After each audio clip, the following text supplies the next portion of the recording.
Welcome to special focus. ఒక అధ్యయనం లేదు, పాడు లేదు, సాధ్యాల ఆలోచన అసలే లేదు. పిచ్చోడి చేతిలో రాయి, ఆ క్షణానికి ఏం చేయాలనిపిస్తే అది చేస్తాడు. ఏది వాగాలనిపిస్తే అది వాగిస్తాడు. వెనక ముందు చూసే పని లేదు, తర్వాత పరిణామాలకు సంబంధం లేదు. సీఎం రేవంత్ చేస్తున్నది ఇదే.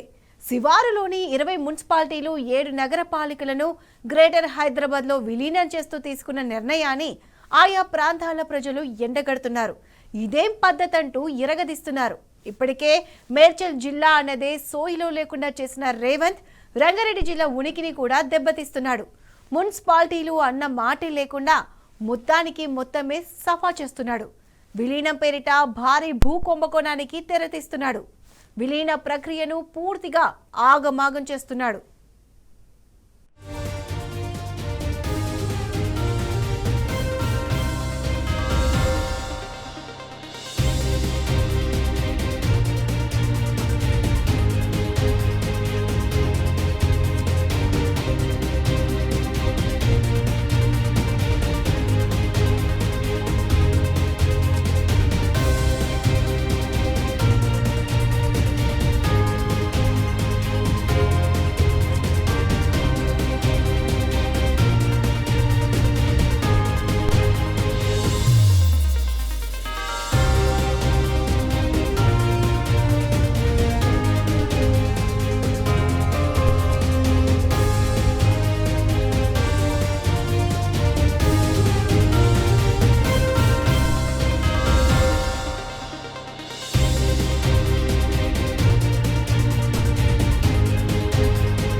శివారు ప్రాంతాల్లో ఉన్న 27 మున్సిపాలిటీలు జీహెచ్ఎంసీలో కలపాలని నిర్ణయం తీసుకుంది రేవంత్ సర్కార్.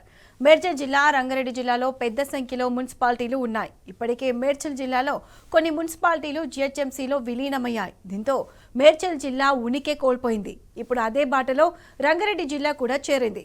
ఇప్పటికే పురపాలక సంఘాల రికార్డుల అప్పగింతలో గందరగోళం నెలకొంది. సమీప జోన్లకు కాకుండా సుదూర ప్రాంతాల్లోని జోనల్ అధికారులకు స్వాధీన బాధ్యత అప్పగించడంపై దుమారం చెలరేగుతుంది. పార్లమెంట్, అసెంబ్లీ నియోజకవర్గాలకు భిన్నంగా కేటాయింపులు ఉండడం అనుమానాలకు ఆస్కారం ఇస్తుంది. ప్రతిపక్షాల నుంచే కాకుండా అధికార పార్టీ నుంచి అభ్యంతరాలు వ్యక్తమవుతున్నాయి. ఇదే విషయంపై ఇబ్రహీంపట్నం ఎమ్మెల్యే మాల్రెడ్డి రంగారెడ్డి సీఎం రేవంత్కు లేఖ రాయడం విశేషం.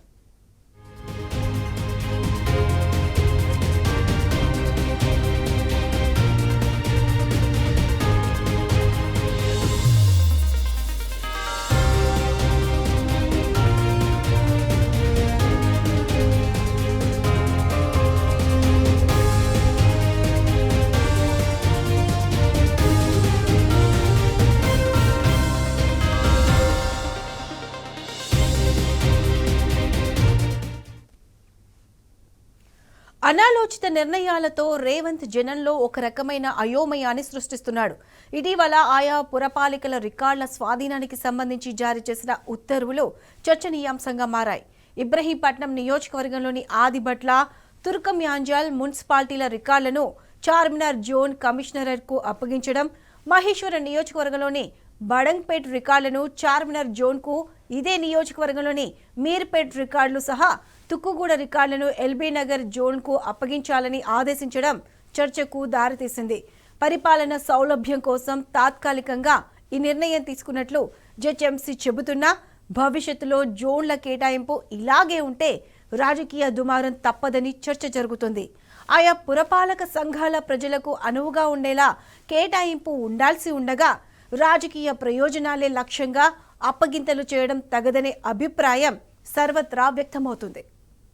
ఏంటి అంటే కేసీఆర్ గారు ఉన్నప్పుడు 10 జిల్లాల తెలంగాణని 32 జిల్లాలుగా మార్చారు. కేసీఆర్ గారు ఉన్నప్పుడు మరి కొత్త రెవెన్యూ డివిజన్లు ఏర్పాటు చేసినారు, కొత్త పురపాలికలు ఏర్పాటు చేశారు, తాండాలను అప్గ్రేడ్ చేసి గ్రామ పంచాయతీలుగా చేసి 8,800 గ్రామ పంచాయతీలని 12,800కు చేర్చినాం. అంటే మేమేమో అధికారాన్ని వికేంద్రీకరించే ప్రయత్నం చేశాం, ప్రజల దగ్గరికి ప్రభుత్వాన్ని తీసుకొని పోయే ప్రయత్నం చేశాం. మరి వాళ్ళ ప్రభుత్వం ఎవరితో చర్చించిందో తెలియదు. ఎందుకంటే అక్కడ మున్సిపాలిటీలో ఎక్కడ ఈరోజు తీర్మానాలు జరగలేదు. ఏ ఒక్క మున్సిపాలిటీ నుంచి కూడా కనీసం తీర్మానం కూడా తీసుకోలేదు. పోనీ మున్సిపాలిటీలు కొలువు తీరి లేవు కాబట్టి పోనీ ప్రజలతో అభిప్రాయం సేకరించినరా ప్రత్యక్షంగా అంటే ప్రజల అభిప్రాయం తీసుకోలేదు. పోనీ అఖిల పక్షం పెట్టి ఆల్ పార్టీ అభిప్రాయం తీసుకున్నారా? అది చేయలేదు. పోనీ శాసనసభ పెట్టి శాసనసభ్యుల అభిప్రాయం తీసుకున్నారా? అది చేయలేదు. మరి ఎవరి ప్రయోజనాల కోసం, ఎవరి ఎజెండా కోసం, ఎవరి శాశ్వత దీర్ఘకాలిక మరి ఆలోచనల కోసం ఈ ప్రభుత్వం పనిచేస్తున్నదో మాకైతే తెలియదు. ఏ కారణం చేత ఈ ప్రతిపాదన ఇచ్చారు కూడా తెలియదు. బహుశా నేను అనుకోవడం అయితే కేవలం కొంతమంది రియల్ ఎస్టేట్ వ్యాపారులు, దళారులు, వారి ప్రయోజనాల కోసం మాత్రమే ఈ ప్రభుత్వం పనిచేస్తున్నదనేది స్పష్టంగా కనబడతా ఉంది. మా కేసీఆర్ గారు 10 మున్సిపాలిటీలు, కార్పొరేషన్లు మంచిగా చేసి పర్ఫెక్ట్ పరిపాలన నడుస్తుంది. వాళ్ళకు వచ్చిన అభివృద్ధి కొత్తగా డెవలప్ అవుతున్నాయి. అన్ని కొత్త మున్సిపాలిటీలు చేసిండు. వాళ్ళకు 10 ఏళ్ల కోసం అన్నీ కూడా చేస్తాను. రిజర్వేషన్ కూడా ఖరారు చేసినాక దాన్ని 5 ఏళ్లకే ఈ కాంగ్రెస్ గవర్నమెంట్ వచ్చినాక మొత్తం సత్యనాశ్ చేసి ఇడిచిపెట్టేసారు మొత్తం ప్రజలందరూ. ఎందుకంటే మా గ్రామాలన్నీ కూడా 61 గ్రామాలు ఇంకా పెంకిటిల్లే ఉన్నాయి. వ్యవసాయమే ఉంది. ఇంకా డ్రైనేజ్ సరిగా లేదు, వాటర్ సరిగా లేదు, రోడ్లు సరిగా లేదు, ఏది సరిగా లేదు. దాన్ని జిహెచ్ఎంసీలో చేస్తే ఎంత అయితే చెప్పు. వాళ్ళు ఎంత బాధపడతారు పేద ప్రజలు, రైతులు, మామూలు కూలీలు. వీళ్ళంతా కూడా జిహెచ్ఎంసీ అంటే ఏంది, దాంట్లో వచ్చేదేమో జిహెచ్ఎంసీలో కలిపితే ఇంకొక పీరియడ్ 5 ఏళ్ళు ఉంటే మంచిగా అందరు కూడా అభివృద్ధి అవుతుంటే, ఖాళీలన్నీ అభివృద్ధి అవుతూ కొత్త ఖాళీలు వస్తున్నాయి. కొత్తగా మంచిగా 2,000, 15,000, 20,000కి మంచిగా గజం దొరుకుతుంది. మిడిల్ క్లాస్కు మంచిగా విల్లాస్ కడుతున్నారు. మంచిగా డెవలప్ అవుతుంది. దాన్ని ఒకటేసారి జిహెచ్ఎంసీలో సడన్గా ఎవరిని చెప్పకుండా, అసెంబ్లీలో మా చర్చ పెట్టకుండా, ఎవరిని ప్రతిపక్షాలను పిలవకుండా మీదే ఏక తీర్మానం ఈ ట్యాక్స్లన్నీ ఇక్కడ వసూలు చేసి అలా బంజారాల్లో, జూబ్లీ హిల్స్లో రోడ్లు, ఫ్లైఓవర్లు కడతారు. లాభం ఈ పేద ప్రజలకు వచ్చేదేంది? పన్నుల భారం తప్ప, ఏదన్నా పర్మిషన్ పోతే దాని భారం తప్ప ఇంకా వీళ్ళకి వచ్చేది ఒరిగేది ఏమీ లేదు. ప్రణాళిక ఉందనేది కూడా లేదు. కనీసం ప్రజల ముందన్న పెట్టాలి, లేదంటే అక్కడ స్థానికంగా ఉన్న శాసనసభ్యులుగా మమ్మల్ని అందరినీ పిలిచిన అభిప్రాయం అడగాలి. మేము ఇలా అనుకుంటున్నాం, ఏం చేద్దామని అడగాలి. అది ఏదీ లేకుండా అర్జెంటుగా ఇమీడియట్గా కలిపేస్తుంటే దాని వెనకాల ఏదో కుట్ర ఉందని మాత్రం స్పష్టంగా భావిస్తున్నాను. ఈరోజు ఒక్కొక్క మున్సిపల్ కార్పొరేషన్లో 2 సంవత్సరాలైంది ప్రభుత్వం వచ్చి, ఇప్పటికి ₹1 ఇవ్వలే. అయినా ఏ మున్సిపల్ కార్పొరేషన్ ఆ మున్సిపాలిటీలోనే వాళ్ళకున్న డెవలప్మెంట్ జరుగుతూ ఉంది. దాంతోపాటు ఇప్పుడిప్పుడే ఎదుగుతున్నాయి ఆ మున్సిపాలిటీస్. మరి ఈరోజు ఎందుకు కలపాల్సి వచ్చింది? కలపకపోవడం వల్ల ఏం నష్టం జరిగింది, కలిపితే ఏం లాభం జరుగుతుంది? మాకు నష్టం జరుగుతుంది అంటున్నా, కలపొద్దంటున్నా. మాకు ఆర్థికంగా మా కార్పొరేషన్స్ అన్ని పటిష్టంగా ఉన్నాయి. నిజంగా ప్రభుత్వం ఏదైనా హెల్ప్ చేయాలంటే గతంలో కేసీఆర్ గారు ఉన్నప్పుడు ప్రభుత్వ పరంగా హెచ్ఎండిఏకేలో అక్కడ నుండి ఇక్కడ నిధులు ఇచ్చాం. అట్లా ఇవ్వండి, హెల్ప్ చేయండి నిజంగానే డెవలప్మెంట్ కావాలండి. కానీ ఈరోజు బాగా ఆర్థికంగా బాగా ఉన్న మున్సిపల్ కార్పొరేషన్లు అన్నీ తీసుకొచ్చి హైదరాబాద్లో వేస్తున్నారంటే నష్టం ఎవరికి? ఆ మున్సిపల్ కార్పొరేషన్లు ఉన్న ప్రజలకే కదా. ఇప్పుడు అక్కడ ఉన్న నిధులను అక్కడనే ఖర్చు పెడతాం. రేపొద్దున ఏమవుతుంది? మొత్తం డబ్బులు వచ్చి జిహెచ్ఎంసీలో పడతాయి. ఎలా అవుతుంది? దీని వెనకాల ఒక రాజకీయ కుట్ర. రెవెన్యూ వాస్తవానికి లెక్కలు తీస్తే హైదరాబాద్ 8,000 కోట్ల రూపాయల ఆదాయం ఉంటే జిహెచ్ఎంసీ రంగారెడ్డి జిల్లాకు 7,560 కోట్ల రూపాయల ఆదాయం ఉన్నటువంటి పరిస్థితిని దీన్ని కన్నుకొట్టి వాస్తవానికి ఈ ప్రభుత్వం ఇప్పుడు చేస్తున్నటువంటి ముఖ్యమంత్రి ఈ ఉనికిని కంప్లీట్గా జిల్లా ఉనికిని కాపాడుకోవడానికి లేదు ఆలోచన.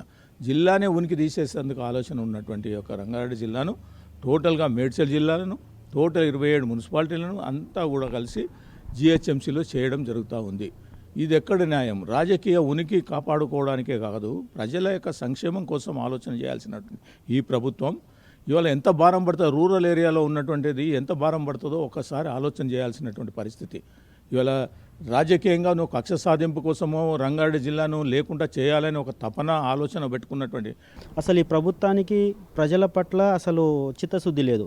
ముందుగా ప్రజలని ఎలా అయితే మబ్బబెట్టి మాటలు చెప్పేసి మాయమాటలు చెప్పేసి ప్రజల ద్వారా ఈ ట్యాక్సీలు వ్యాట్లు ద్వారా కలెక్షన్ చేసుకొని ఇప్పుడు జిహెచ్ఎంసీ అయిందనుకో, ఈ అన్ని పర్మిషన్లు పెరిగిపోతాయి. దానివల్ల నార్మల్ పబ్లిక్ ఒక ఇల్లు కట్టుకునేటట్టు ఉండదు, ఏ సమస్య వచ్చినా పోయి ఎవరికి చెప్పుకునేటట్టు ఉండదు, లీడర్షిప్ ఉండదు.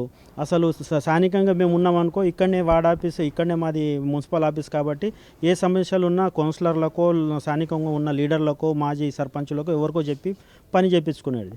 కానీ ఇప్పుడు జిహెచ్ఎంసీ ఆఫీస్కి వెళ్ళాలంటే వీళ్ళు ఎక్కడికి వెళ్ళిపోయి చేయించుకుంటారు. జిహెచ్ఎంసీలో కలుపుకొని హెచ్ఎండిఏ ద్వారా మొత్తం హెచ్ఎండిఏ పరిధిలో ఈ ల్యాండ్లను తీసుకొని ఈ ల్యాండ్ ద్వారా వాళ్ళు కొంచెం లక్షల కోట్లు మొత్తం ప్రజాధనాన్ని మొత్తం దోచుకోవడం తప్ప ప్రజలకు ఎట్లాంటిది అసలు ఇది లేదు, ఉపయోగం లేదు. ఇది క్లియర్గా తెలుస్తుంది.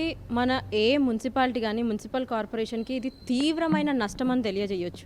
ఎందుకంటే ఇప్పుడు మా పెద్దలు సీఎం కేసీఆర్ గారు ఏం చేశారు, ఇండివిజువల్ మున్సిపాలిటీస్ ఇండివిజువల్గా కార్పొరేషన్స్ ఏర్పడితే అక్కడి సమస్యలు అక్కడే తీరేటట్టు, అంటే ఇమీడియట్గా పబ్లిక్ వెళ్ళి మున్సిపల్ ఆఫీస్లో ఏదైనా ఇప్పుడు చిన్న మ్యాన్ హోల్ రిపేరే అనుకోండి, చిన్న ప్రాబ్లం ఏదైనా ఉండొచ్చు, రోడ్ ప్రాబ్లం ఉండొచ్చు, లైట్ ప్రాబ్లం ఉండొచ్చు, ఇమీడియట్గా మున్సిపల్ ఆఫీస్కి వెళ్ళే అవకాశము మన వాళ్ళకి ఇవ్వాలి అనే ఉద్దేశంతో ప్రతి దగ్గర మున్సిపల్ కార్పొరేషన్లు చేసి ఎక్కడి ప్రాబ్లం అక్కడ సాల్వ్ చేయాలనే ఉద్దేశంతో మా పెద్దలు సీఎం కేసీఆర్ గారు ఈ ఉద్దేశంతో పెట్టడం జరిగింది.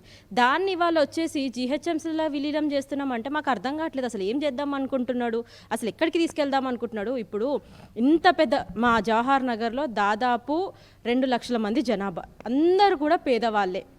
వాళ్ళకి ఏ ఆఫీస్కి వెళ్ళాలి, ఎక్కడికి వెళ్ళి ఏం ప్రాబ్లమ్ సాల్వ్ చేసుకోవాలనేది కూడా తెలీదు. మెయిన్గా వచ్చేసి ఇక్కడ ట్యాక్సులు కూడా ఇవన్నీ చూసుకున్నట్లయితే కొంచెం తక్కువ ఉంటుంది. మీరు జీహెచ్ఎంసీలో విలీనం చేస్తే ఈ పేదవాళ్ళు ట్యాక్స్ ఎలా కట్టగలుగుతారు? అసలు ఏ ఉద్దేశంతో మాకు ఎవ్వరికి కూడా ఎలాంటి ఇన్ఫర్మేషన్ ఇవ్వకుండా మా ఇప్పుడు ఎంత కాదన్నా ఇప్పుడు మా ఎక్స్ మినిస్టర్లు ఉన్నారు, ఎమ్మెల్యేలు ఉన్నారు, ఒకసారి వాళ్ళతో అందరితోటి కూడా కలిసి డిస్కస్ చేశాక ఇలా చేస్తే బాగుంటుందా, ఎలా చేద్దామంటారు అనేది ఒక డిస్కషన్ చేసి మా వరకు కూడా తీసుకొచ్చి మరి ఇలా చేస్తున్నామని ఎలాంటి కూడా ఇన్ఫర్మేషన్ లేకుండా జీహెచ్ఎంసీలో విలీనం చేస్తున్నామంటున్నారు. కానీ ప్రతి ఒక్కరు కూడా ఈ విషయంలో చాలా బాధపడుతున్నారు. జీహెచ్ఎంసీలో పునర్విభజనపై దుమారం చెలరేగుతుంది. ఎలాంటి శాస్త్రీయత పాటించకపోవడంతో పాటు పాలన సౌలభ్యాన్ని దృష్టిలో పెట్టుకోకుండానే వార్డులను అడ్డగోలుగా విభజించారంటూ ప్రజాప్రతినిధులు, ప్రజా సంఘాలు, కాలనీ సంఘాలు, స్థానికులు తీవ్ర అభ్యంతరాలు వ్యక్తం చేస్తున్నారు. అదే సమయంలో కాంగ్రెస్ ప్రభుత్వంపై ప్రజలు కత్తులు నూరుతున్నారు. రంగారెడ్డి జిల్లాను సర్వనాశనం చేయడానికి కాంగ్రెస్ పార్టీ కంకణం కట్టుకుందని మండిపడుతున్నారు. శివారు మున్సిపాలిటీలను జీహెచ్ఎంసీలో విలీనం చేయొద్దని ఒకవైపు జిల్లా ప్రజలు ఉద్యమిస్తుంటే దానికి విరుద్ధంగా ప్రభుత్వం ఉత్తర్వులు వెలువరించడం తుగ్లక్ నిర్ణయమేనని తేల్చి చెబుతున్నారు. జిల్లా అస్తిత్వాన్ని దెబ్బతీయడానికి కాంగ్రెస్ చేస్తున్న కుట్రలను ప్రజాక్షేత్రంలో ఎండగడతామని హెచ్చరిస్తున్నారు. శాస్త్రీయత లేకుండా అడ్డగోలుగా జోన్ల విభజన చేయడం సరికాదంటున్న కుకట్పల్లి ఎమ్మెల్యే మాధవరం కృష్ణారావుతో మా ప్రతినిధి Ranjith face to face. Congress ప్రభుత్వం ఏర్పడ్డ 2 సంవత్సరాల్లో అభివృద్ధి లేదు, ఎక్కడేసిన గొంగలి అక్కడే. కానీ ఒకవైపు హైదరాబాద్ని డీలిమిటేషన్ చేసి జిహెచ్ఎంసీలో దాదాపు 150 డివిజన్లను కాస్త 300 డివిజన్లుగా ఏర్పాటు చేశాడు ముఖ్యమంత్రి రేవంత్ రెడ్డి. దానిపైన వచ్చేసి అంటే హైదరాబాద్లోని నడిబడినటువంటి కూకట్పల్లిలో ఉన్న స్థలానికి అదే రేటా, దాంతో పాటుగా అవుటర్లో ఉన్నటువంటి దూరంలో ఉన్నటువంటి గాగిళ్ళపాలో ఉన్నటువంటి స్థలాలకు కూడా అదే రేట్ల, దాంతో పాటుగా దాని యొక్క డీలిమిటేషన్ అనేది ఏ విధంగా చేశారనేది మనం తెలుసుకోవడానికి కూకట్పల్లి ఎమ్మెల్యే మాధవరం కృష్ణారావు గారు ఉన్నారు. అన్న, దాదాపు 150 డివిజన్లు ఉన్నటువంటి హైదరాబాద్ని 300 డివిజన్లు చేశారు. దాంతో పాటుగా మొత్తం హైదరాబాద్ మొత్తం కూడా ఒకటే అనే నిర్ణయాన్ని తీసుకొచ్చారు. దాన్ని ఏ విధంగా చూడవచ్చు? ఒకటి గేటర్ల కలపడంలో ఉద్దేశం ఏంటి అనేటటువంటిది అది ముఖ్యమంత్రి గారికి తెలియాలి. ఎందుకు తెలియాలి అంటే హైదరాబాద్ నగరాన్ని 150 డివిజన్లు చేసి రాజశేఖర రెడ్డి గారు ఆ రోజున చేసి కాంగ్రెస్ హయాంలో 150 డివిజన్లు చేసే సందర్భాలు చూసాం. ఇప్పుడు కంటిన్యూ నడుస్తుంది. ఒక 1 ఇయర్ కిందనే జిహెచ్ఎం మన సర్పంచులు మన జిహెచ్ఎంసీకి సంబంధించినటువంటి ఏవైతే మున్సిపాలిటీలను చేసిండో కేసీఆర్ గారు 1 ఇయర్లో దాన్ని రద్దు చేయడము, అది డెవలప్ అయ్యే సమయంలో రద్దు చేయడం, అవన్నీ తీసుకొచ్చి మళ్ళీ గీటలు కలపడం అనేది ప్రజలకు నష్టం జరిగే అవకాశాలు ఎక్కువ ఉన్నాయి. 27కు సంబంధించినటువంటి ఏవైతే పంచాయతీలు కానీ మున్సిపాలిటీలు కలిపాడు గేటర్లో, అది చాలా ప్రమాదం, ప్రజలకు చాలా పెద్ద భారం పడే ప్రమాదం ఉంది. సరే, నీ గవర్నమెంట్ ఉంది, నీది ఉంది కాబట్టి ప్రజలకు అన్యాయం చేయకుండా చేయమని చెప్పి నేను కోరుతున్నాను. ప్రజలకి ఇబ్బంది జరిగేటట్టు ఉంటే మాత్రం ఖచ్చితంగా ప్రజల పక్షాన పోరాడతాం, నిలబడతాం, వదిలిపెట్టే ప్రసక్తి ఉండదు. రెండోది ఏంటి అంటే 150 డివిజన్లు 300 చేసినందుకు ఇప్పుడు నా కుక్కట్పల్లి కాన్స్టిట్యున్సీ ఉంది. నా కుక్కట్పల్లి కాన్స్టిట్యున్సీలో ఉన్నటువంటి కుక్కట్పల్లి కాన్స్టిట్యున్సీని డివిజన్లు చేస్తే బాగుంటుంది తప్ప కుక్కట్పల్లి కాన్స్టిట్యున్సీని వేరే కాన్స్టిట్యున్సీలో కలపడం కుదరడం వల్ల ఇంతకుముందు జరిగింది, చేయడం వలన కొద్ది ఇబ్బంది జరిగింది. కాబట్టి అట్లా జరగకుండా మా ప్రభుత్వం కూడా జరిగింది, ఇది వేరే డివిజన్లో కలపడం కూడా. అట్లా జరగకుండా ఏ కాన్స్టిట్యున్సీకి ఆ కాన్స్టిట్యున్సీల డివిజన్లు చేసినట్టుంటే యంత్రాంగంకి ఇబ్బంది ఉంటుంది, కమ్యూనిస్టర్కి ఇబ్బంది ఉంటుంది, డీసీలకు ఇబ్బంది ఉంటుంది, రెవెన్యూ డిపార్ట్మెంట్కి ఇబ్బంది కూడా ఉండదు, కార్పొరేటర్ కూడా తిరగనీకి డెవలప్ చేయడానికి అవకాశాలు ఉంటాయి, ఎమ్మెల్యేకు ఎంపీకి అవకాశాలు ఉంటాయి. కాబట్టి ఇది పూర్తిగా తప్పు తడక చేశారు. నాకు ఆంజనేయం తీసుకుపోయి కుక్కడపల్లి విలేజ్ 4 ముక్కలు చేశారు. మా బేగంపేట తీసుకుపోయి ఒక చిన్న విలేజ్ తీసుకుపోయి సనతంలో కలిపారు. ఆడికి పోతే ఏమవుతుంది, ఎక్కడన్నా 2 అలా ఉన్నప్పుడు ఆ బార్డర్ రాగానే ఆఫీసర్లు విడిపోతున్నారు, నాది కాదని పోలీసు వాళ్ళు విడిపోతున్నారు. ఇవన్నీ ఆలోచన చేయాలి. ఇప్పటికే ఇంకా 7 days టైం ఇచ్చారు కాబట్టి. రెండోది, రాజకీయ నాయకులు డివిజన్లు చేసి మనం చేయకుండా ప్రజల కోరిక మేరకు మీరు చేయండి, ప్రజల అభిప్రాయం తీసుకొని మీరు డివిజన్లు చేయండి. పేర్లు మీరు ఏ పేర్లు పెట్టినా మాకేం బాధ లేదు, దాంట్లో పేర్ల వల్ల ఏం బాధ లేదు, ఏ పేర్లను పెట్టుకోండి ఏదైనా చేసుకొని. కానీ రెండో క్లారిటీ ఏంటంటే, మీరు 300 డివిజన్లు చేస్తున్నారు కాబట్టి ఆ 300 డివిజన్లని కార్పొరేషన్ 3 చేస్తున్నారా లేకపోతే ఒకటే కార్పొరేషన్ చేస్తున్నారా? ఎందుకంటే డిసెంబర్కి అయిపోతుంది. మరి నర్మల్ ఎలక్షన్స్ కావాలి, ఎలక్షన్ పెట్టాలని ఆలోచన ఉందా, లేదా స్పెషల్ పరిపాలన పెట్టాలని ప్లాన్ చేస్తున్నారా? ఇవన్నీ కూడా మీరు ఒక ఆలోచన చేసి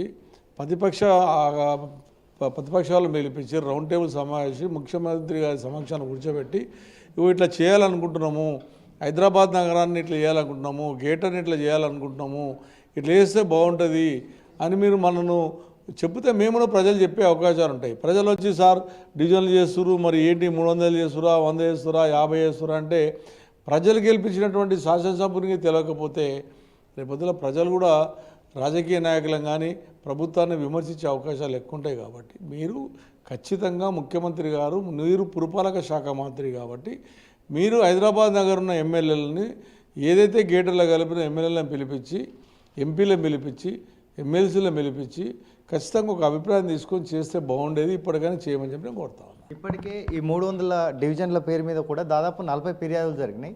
అంటే మీ నుంచి ఏమైనా ఫిర్యాదు చేసే అవకాశం ఉందా? ఫైనల్ మీరు ప్రభుత్వానికి ఏం చెప్పబోతున్నారు? నేను ఇప్పుడు ఆల్రెడీ కంప్లైంట్ చేశాను. మీరు చేసేటటువంటిది మంచి చేయండి, ప్రజలకు ఉపయోగపడి చేయండి, ట్యాక్సులు పెంచకండి, అవి చేయండి. ఇప్పుడు ఒక మేడ్చల్ జిల్లా ఉంది, మేడ్చల్ 200 మంది కార్పొరేటర్లు ఉండే, మేయర్లు ఉండే, వీళ్ళందరూ ఒక 1 yearలో తీసి పడేసావు. మా గేటరు, ఎంపీ, ఎమ్మెల్యే తప్ప మాకు వేరే పోస్టులే లేవు. వేరే దగ్గర అయితే సర్పంచ్ ఉంటుంది, గంధాల చైర్మన్లు ఉంటాయి, వాళ్ళకు ఉన్నటువంటి రకరకాలుగా ఉంటాయి. అట్లా కూడా మా హైదరాబాదు నాయకులను అన్యాయం మా ప్రజలు ఎట్లా ఇబ్బందికరంగా చేయాలనుకుంటున్నారో ప్రజలకు కూడా ఇబ్బంది జరుగుతుంది, మాకు కూడా ఇబ్బంది జరుగుతుంది. ఒకవేళ మంచి చేస్తాం, హైదరాబాద్ బ్రహ్మాండం చేయాలని ముఖ్యమంత్రి గారి కోరిక ఉంటే కూర్చోబెట్టమనండి, అకాల పక్షాన్ని కూర్చోబెట్టమనండి, మాట్లాడమనండి, అసోసియేషన్లతో మాట్లాడమనండి, ఇగో ఈ రకంగా చేస్తాను, ఈ రకంగా చూస్తాను చెప్పనండి. మంచి అయితే మేము కూడా స్వాగతిస్తాం. అంటే దాదాపు హైదరాబాద్ నగరంలో చేసుకున్నటువంటి ఈ డివిజన్ డీలిమిటేషన్ అయితే ఉందో ఒక ప్రతిపాదన చేస్తే కూడా డెవలప్ అవుతుంది తప్పితే ఒక సొంత డిసిషన్ తీసుకుంటే ఖచ్చితంగా హైదరాబాద్ ప్రజలకు నష్టం జరుగుతుందని చెప్తున్నారు. దీంతో పాటు చూసుకున్నట్లయితే నగరంలోని నియోజకవర్గాలు ఏదైతే ఉందో నియోజకవర్గాల్లో అటువంటి ప్రజలు కావచ్చు, ఓటర్లందరూ కూడా డివిజన్లకు వచ్చేసరికి ఇతర నియోజకవర్గాలకు వెళ్ళడం వల్ల కూడా తారుమారయ్యే అవకాశాలు, దాంతోపాటు పోలీసు యంత్రాంగం కావచ్చు, జిహెచ్ఎంసీ యంత్రాంగం కూడా కరెక్టమైన గ్రిప్ లేకపోవడం వల్ల అభివృద్ధి తగ్గుతుందని కూకట్పల్లి ఎమ్మెల్యే మాధవరం కృష్ణారావు అంటున్నారు. కెమెరామెన్ గోపాల్తో రంజిత్ టీనిస్, హైదరాబాద్. వార్డులోని ఓటర్ల సంఖ్య, భౌగోళిక స్వరూపం, సరిహద్దులను సమన్వయం చేసుకుని చేపట్టాల్సిన వార్డుల విభజనలో శాస్త్రీయత లోపించింది. అధికారులు మాత్రం మొదటి ప్రతిపాదికన బౌండరీలు, రెండో ప్రతిపాదికన జనాభాను బేస్ చేసుకుని వార్డుల డిలిమిటేషన్ జరిపామని అధికారులు చెప్తున్నారు. కానీ క్షేత్రస్థాయిలో మాత్రం అడ్డగోలుగా వ్యవహరించినట్లు క్లియర్గా తెలుస్తుంది. వాస్తవంగా పాత జిహెచ్ఎంసీలో 150 డివిజన్లు ఉంటే డిలిమిటేషన్లో భాగంగా 247 వరకు సంఖ్యను తీసుకువచ్చారు. దీంతో పాటు జిహెచ్ఎంసీలో విలీనమైన 27 పట్టణ స్థానిక సంస్థలకు సంబంధించి 53 డివిజన్లను కొత్తగా చేర్చారు. విలీన మున్సిపాలిటీలకు సంబంధించి 2-3 వార్డులతో ముగించారు. మొత్తం 300 డివిజన్లుగా ఖరారు చేసిన అధికారులు ఒక్కో డివిజన్లో 40 నుంచి 50 వేల జనాభాను పరిగణలోకి తీసుకున్నారు.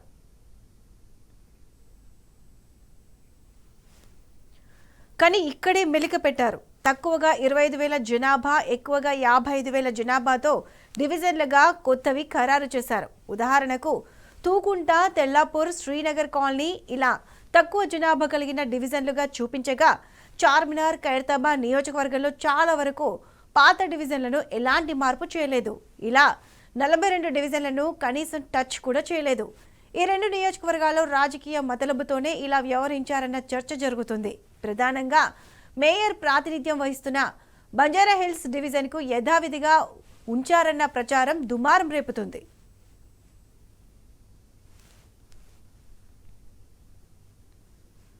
అలాగే బోరబండ డివిజన్లో అదనంగా కొన్ని ప్రాంతాలను కలిపారు.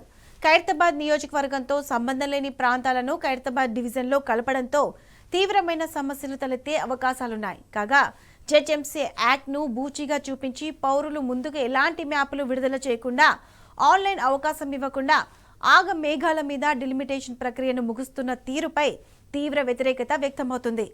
ఇక 300 డివిజన్లలో ఎక్కువగా సెంట్రల్ సిటీ, ఓల్డ్ సిటీలోనే అత్యధికంగా పెరగడంపై ప్రత్యేక చర్చకు దారితీస్తుంది. పాత నగరంలో బలంగా ఉన్న మజ్లిస్ పార్టీకి సంబంధించి 72 స్థానాల వరకు సంఖ్య రావడం చర్చనీయాంశంగా మారింది. ఈ వాళ్ల విభజనలో స్పష్టంగా రాజకీయ ప్రయోజనం దాగి ఉందా అంటే అవుననే సమాధానమే వస్తుంది. ఈ విస్తరణను 2 కానీ 3 భాగాలుగా చేస్తూ ప్రత్యేకంగా మిత్రపక్ష పార్టీకి మేయర్, డిప్యూటీ మేయర్ పదవులు వచ్చేలా లైనప్ చేస్తున్నారంటూ విమర్శలు వినిపిస్తున్నాయి. రాజకీయ ప్రయోజనం కల్పించేందుకు ప్రభుత్వం ప్రయత్నిస్తుందని బీఆర్ఎస్ నేతలు ఆరోపిస్తున్నారు.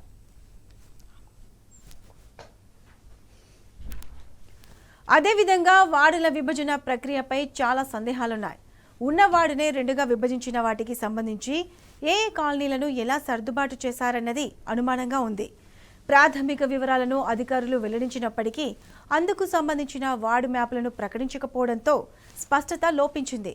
ఒకే కాలనీ సంక్షేమ సంఘాన్ని 2 వార్డుల మధ్య విభజించినట్లుగా ప్రాథమిక వివరాల ప్రకారం తెలుస్తుంది. అలా అయితే ఇబ్బందులు తప్పవు. అలా జరగకుండా ఒక సంక్షేమ సంఘాన్ని 2గా చీల్చకుండా ఒకే వార్డులో వచ్చేలా చూడాల్సిన అవసరం ఉందన్న టాక్ వినిపిస్తుంది.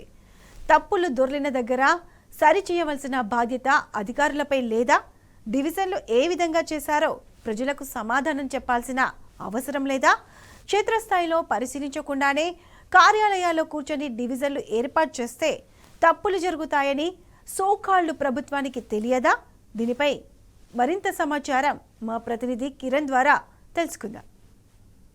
జిహెచ్ఎంసీ వార్డుల పునర్విభజన, జోన్ల కేటాయింపు అంశంలో గందరగోళం నెలకొంది. ఈ నేపథ్యంలోనే గెజిట్ నోటిఫికేషన్ విడుదలైనటువంటి పరిస్థితుల నేపథ్యంలో ప్రాథమిక నోటిఫికేషన్ కూడా విడుదల చేసింది. ఇందులో భాగంగా సలహాలు, సూచనల కోసం ఒక ప్రత్యేక సెంటర్ను కూడా ఏర్పాటు చేసింది. అటు ఎంఐఎంతో పాటు కొన్ని పార్టీలు కూడా ఇప్పటికే వ్యతిరేకిస్తున్నటువంటి నేపథ్యంలో జోన్ల కేటాయింపులకు సంబంధించినటువంటి అంశంలో అటు తుర్కేంజల్తో పాటు బడంగ్పేట మున్సిపాలిటీలను ఏదైతే ప్రధానంగా ఇప్పటికే 27 మున్సిపాలిటీలు కూడా ఇందులో విలీనమయ్యాయి. అందులో భాగంగా తుర్కేంజల్తో పాటు బడంగ్పేట మున్సిపాలిటీలను ఎల్బీనగర్ జోన్ కింద కాకుండా చార్మినార్ జోన్కు కేటాయించడం పట్ల అక్కడి నుంచి పెద్ద ఎత్తున నిరసనలు వ్యక్తమవుతున్నాయి. ఈ నేపథ్యంలోనే అశాస్త్రీయంగా ఇటు రాజకీయంగా బౌండరీలు ఏర్పాటు చేసి దెబ్బతీసేందుకు ఇటు రాష్ట్ర ప్రభుత్వం కావచ్చు, జిహెచ్ఎంసీ అధికారులు ఒక కుట్ర పన్నుతున్నారంటూ కూడా పెద్ద ఎత్తున నిరసన కార్యక్రమాలు అయితే వ్యక్తమవుతా ఉన్నాయి.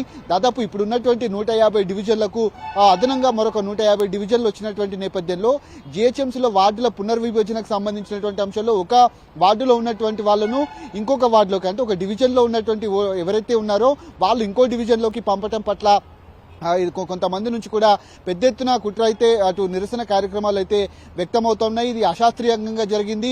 పూర్తిగా వార్డుల పునర్విభజన శాస్త్రీయంగా జరిపారు, ఎక్కడ ప్రాథమిక కోణంలో వీటిని ఏర్పాటు చేశారనే దానిపైన కూడా అనుమానాలు అయితే వ్యక్తమవుతున్నాయి. హైదరాబాద్ను 3 ముక్కలుగా చేసింది. ఎందుకంటే హైదరాబాద్కు సంబంధించినటువంటి అంశంలో ఇప్పుడు ఉన్నటువంటి జిహెచ్ఎంసీ 3 భాగాలుగా విడిపోయేటువంటి కుట్ర అయితే జరుగుతున్నట్టుగా మనకైతే సమాచారం అయితే అందుతుంది. ప్రధానంగా ఈ ఏదైతే జిహెచ్ఎంసీ వార్డుల పునర్విభజన కావచ్చు, అటు జోన్ల కేటాయింపు కావచ్చు, ఇవన్నీ కూడా ఎక్కడ కూడా ఒక పారదర్శకంగా పాటించకపోవడం పట్ల జిహెచ్ఎంసీ అధికారుల నుంచి కూడా పెద్ద మొత్తంలో ఇటు ఎక్కడికెక్కడ కొంత నిరసన కార్యక్రమాలు అయితే వాటి నుంచి వ్యక్తమవుతా ఉన్నాయి. ఈ రోజు కొన్ని పార్టీలకు సంబంధించినటువంటి నేతలు కూడా జిహెచ్ఎంసీ కమిషనర్ ను కలిసేటువంటి ప్రయత్నం అయితే చేశారు. ఇక అంతేకాకుండా అటు తుర్కేంజల్లో ఉన్నటువంటి మున్సిపాలిటీని ఎల్బీనగర్ జోన్ కాకుండా చార్మినార్ కేటాయించడం, అంతేకాకుండా మరొక బడంగ్పేట మున్సిపాలిటీకి సంబంధించి ఇప్పటికే చార్మినార్ జోన్ కేటాయించడం, ఇలా ఒక డివిజన్లో ఉన్నటువంటి వాళ్ళను మరొక డివిజన్కు పంపించడం పట్ల పూర్తిగా రాజకీయంగా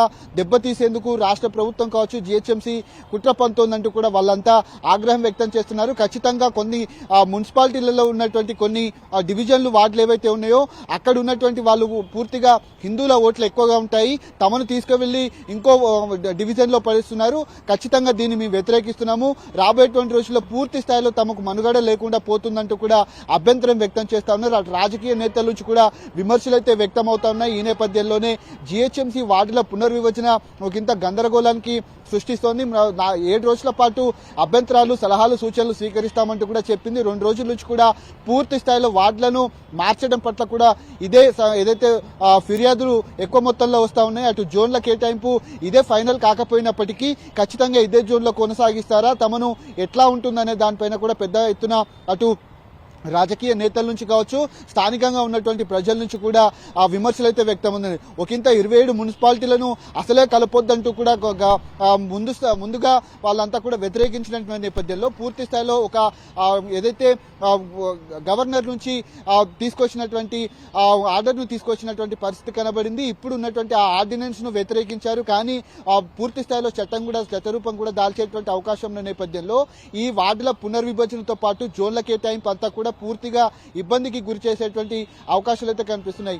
సరే, ఒక విధంగా అటు మేడ్చల్ జిల్లా పూర్తిగా రాజకీయంగా దెబ్బతీసినటువంటి అవకాశాలు ఉన్నాయి. ఇప్పుడు రంగారెడ్డి జిల్లాను కూడా పూర్తిగా దాని ఉనికిని ప్రమాదంలో పడేసేటువంటి కుట్ర రాష్ట్ర ప్రభుత్వం చేసిందంటూ కూడా అక్కడ ఉన్నటువంటి నేతలంతా కూడా చెప్పారు. కానీ ఇప్పుడు ఈ జోన్ల కేటాయింపు, వార్డుల పునర్విభజన అశాస్త్రీయంగా జరిగింది.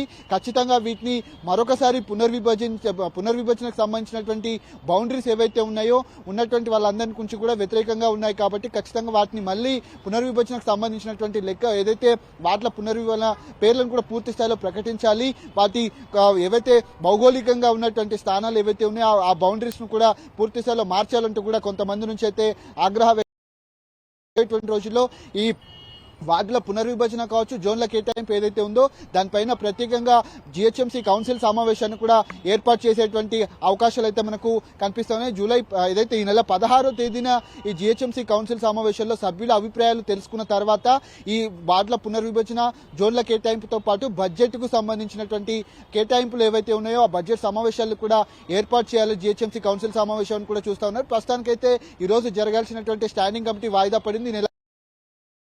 ఆ జిహెచ్ఎంసీ బడ్జెట్ తో పాటు అవన్నీ కూడా ఏదైతే వచ్చే నెలలో ఏర్పాటు చేసేటువంటి అవకాశాలు ఉన్నాయి. ప్రస్తుతానికైతే సభ్యుల అభిప్రాయాలు తెలుసుకునేందుకు మాత్రం జిహెచ్ఎంసీ కౌన్సిల్ సమావేశం ఈ నెల 16న ఏర్పాటు చేయబోతున్నాయో తెలుస్తుంది. ఇది ఎంత మేర దారి తీస్తుందని మాత్రం ప్రస్తుతం మనం వేచి చూడాలి. కెమెరామెన్ బాలుతో కిరణ్, టీ న్యూస్, హైదరాబాద్. వాస్తవానికి ముందస్తుగా ప్రజల ముందు ప్రతిపాదన పెట్టి ఉంటే ఎటువంటి సందిగ్ధతకు అవకాశం ఉండేది కాదు. తాజాగా ఏర్పాటు చేసిన అదనపు వార్డులో కాలనీల పరంగా చాలా స్పష్టత లేదు. పూర్తి వివరాలను, సరిహద్దులు, మ్యాపుల పరంగా వీలైనంత త్వరగా ప్రకటించి అయోమయానికి తెరదించాల్సిన అవసరం ఉంది. ఇప్పటికే కొన్ని కాలనీ సంక్షేమ సంఘాలు విభజనపై చాలా అసంతృప్తితో ఉన్నాయి. మరి దీనికి ప్రభుత్వం ఎలా తెరదించుతుందో, ఎప్పటిలాగే ప్రజల ఆందోళనలు ప్రజలవే, తమ పని తమదేనని ముందుకు వెళ్తుందా? Let's wait and see.